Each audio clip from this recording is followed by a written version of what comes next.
السلام عليكم، جبت لكم اليوم وصفة ليغافر تاع كيما يقولوا هكا مع العشية تبان لكم تاكلوا حاجة حلوة. نوضو ديروا ليغافر. انا استعملت هاد المرة في هاد الآلة، ما فنديرهم في لاباغاي تاع ليغافر. هاد المرة استعملت هاد الآلة، هي تعطيكم نتيجة شابة. بصح انا بوغ موا لاباغاي تاع ليغافر هاديك تاع برا وحدها، ما لي لاباغاي هادوك الصغار ولا هادوما ماشي كيما تاع برا، يكذب عليكم ما يتخرج لكم نتيجة كيما يقولوا صافا. أعطيكم لاباط الشابة قاعديك تاع ليغوف، خليه تخرج لكم كروستيون. تبعوا معايا برك المقادير وطريقة التحضير. نحتاجو في الوصفة تاعنا 4 حبات بيض، 280 غرام تاع السكر، 280 غرام تاع الماء والفارينة، هادو كامل كيف كيف 280 غرام. عندي لافاني، عندي نص مغرفة كبيرة تاع كاكاو مارون، عندي نصف ملعقة صغيرة بيكربونات ونصف ملعقة صغيرة خميرة الحلويات، 50 غرام مايزينا، 50 غرام تاع الزيت و50 غرام تاع الحليب. البيكربونات ما تكتروش بزاف، يعني نص ملعقه ما تكونش معمره كما نقولوا حنا عند راس المغرف. واش راح نديرو؟ راح نخيطوا هاد لي زانغريديون الناشفين كيما الفرينه والكاكاو والبيكربونات والملح، نسيت ما قلت لكمش قرصه ملح. نخلطوا كامل هاد المكونات الجافه، طريقه سهله. وهاد لاباط هي الميور قاعدتي كنت درت بها ديجا الفيديو تاع البابل وافل. دخلوا ديجا في الفيديو تاع البابل وافل تلقاو لا غوسيت وتشوفوا بلي يعني يخرجوا يقرمشوا ويخرجوا هايلين.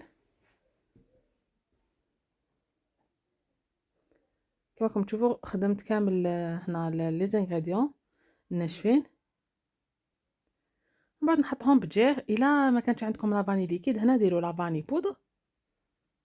ونروحوا نديروا البيض والسكر. اول مرحله هي نروحوا ندوبوا هذاك السكر داخل البيض. واش نديروا؟ انا ديجا راني دايره كسرونه فوق النار، لازم حتى تبدا تغلي باش تحطوا فوقها هذا الخليط. نخلطوه تري بيان، بعد نحطوه فوق الكسرونه حتى نحسوا عذرا حتى نحسوا هذاك السكر داب بيان. مي بصح وشنو حنا غير نحطوها فوق البان ماغي نقصو كامل النار، ماذا بينا حنا السكر ما هذاك يذوب بلا ما يطيب لنا البيض. لو كان يكون زايد بزاف الفرن واش راح يصير؟ راح يطيب لنا البيض. حنا لا حنا نسحقو ندوبو غير السكر، راح نديرو هاد العمليه مده دقيقتين حتى 3 فوق النار. ما تحسوا بلي هذاك السكر يذوب باسكو يكون ثقيل ويولي خفيف. نحيه من على النار ونروح نضيف له الماء والزيت والحليب.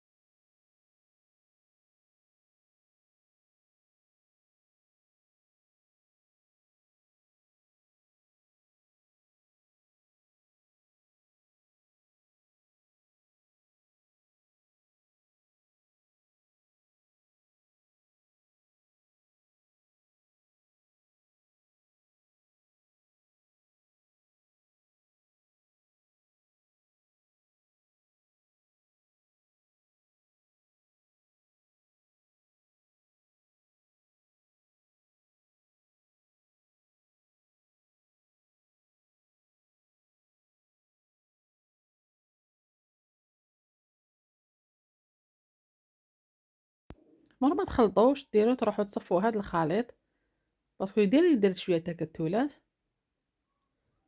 راح نصفيوه بهاديك الصفايه اللي كنا نصفيو بها من قبل. تقدروا من الاول ما تصفوش باسكو ديجا راح نصفوها، بصح انا نحب نصفيه باش ما يكونوش اوليو يكونوا تكتلات بزاف، يكونوا شويه برك. تحصلوا على هذا الخليط نروحوا نغطيوه ونخلوه يرتاح ليله كامله، لازم يبات. ومن بعد انا قلت لكم استعملت هذا لاباراي، انا ما عجبتنيش بزاف كيما لاباراي تاع باب الوافل. قلت لكم بصح معليش انا نحب لي غوفر وقلت نسيو هذا لاباراي. انا تعرفوني صريحه نهضر ديريكت، سيت كامل لي زاباغاي. مي بصح ماشي كيما البروفيسيونيل هذيك تاع المحلات وحدها. يا اخي انا شريت هذيك لاباري تاع الباب الوافل شريتها غاليه. عبالكم واحد النتيجه تمدها لاباري كي تكون يعني لاباري تاع المحلات باسكو علاش ثقيله. وتقدروا نتوما تتحكموا بدرجه الحراره تاعها. هنايا لازم نتوما تكونوا زايدين شويه النار، بعد واش ديروا تنقصوا لها كامل باش طيب لكم بيان، ما تنحرقش وهي لداخل تقعد لكم معجنه. كما راكم تشوفوا نفتح عليها ابري 2 دقائق هكاك ولا نلقاوها طابت.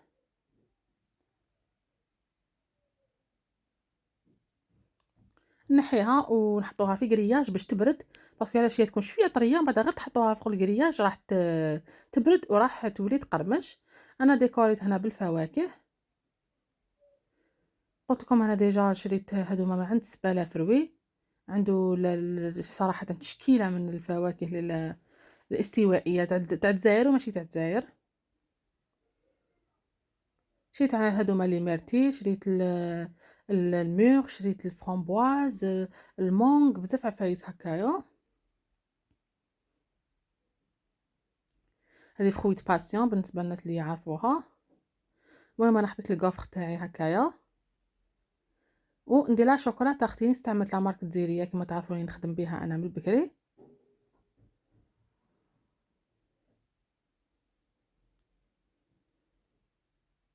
نروح ندير هكايا خطوط. انا نحب الشوكولا ما نكذبش عليكم. تشوفوا هاد الشوكولا اللي درتها شويه كي جاي ياكل راجلي الوغ زاد دار الدوبل.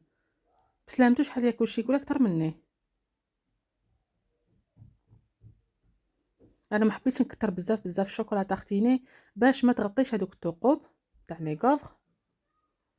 هاي ليك الوصفه تاعي جاهزه امامكم. وصفه سهله سريعه، ديروها القهوه تاع العشيه.